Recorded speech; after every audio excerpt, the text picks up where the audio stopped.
eh, no? Totoo din. Ano yun? Tinulang. Baka mag-hospital. Di ba sabi mo sa akin? Sabi mo, hindi ko alam. Sabi mo, tama yung sinabi mo. Sabi mo, kasi sabi ko lang mula dyan. Busang ipon niya, no? Sabi mo, 2.2 million. Hindi nila bubuksan yung puso mo. Di bypass na siya. Yeah, bypass na. Hindi na siya pwede ng mga ano man, no?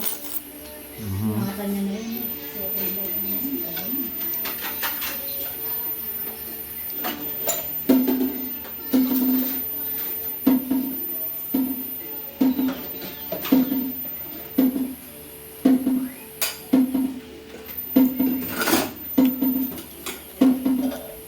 Wow, grabe. Imagine mo wala siyang pera, di patay na siya ngayon. Tulad lalamayan na siya, no?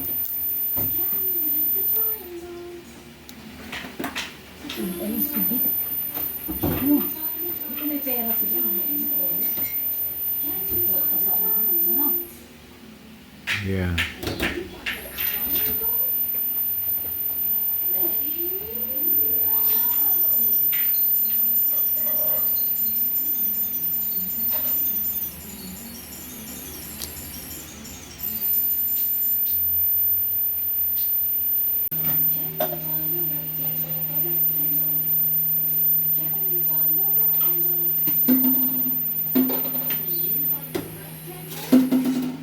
Minsan rin, tatlong hospital pang pinunta niya bago nalaman yung condition niya.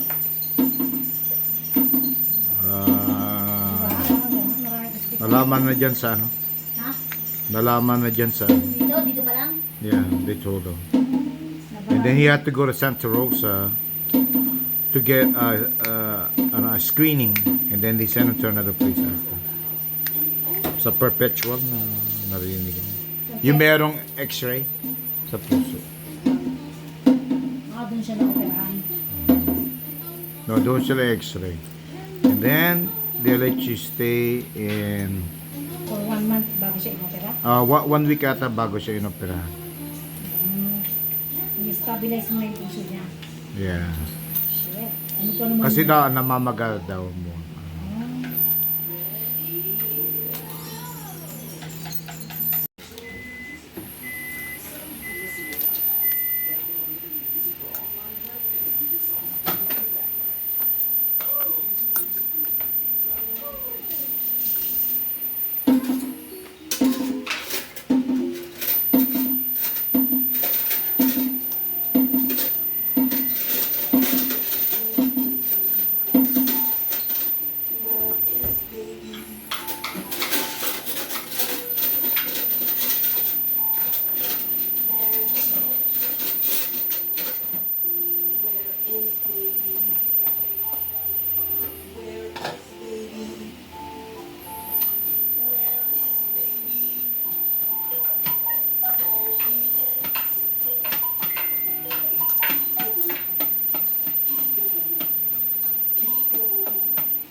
Ano rin, no? Swerte niya pa din, no? Hindi siya natake. Kung sa bahay siya, baka namatay niya sa, no? Heart attack na yun.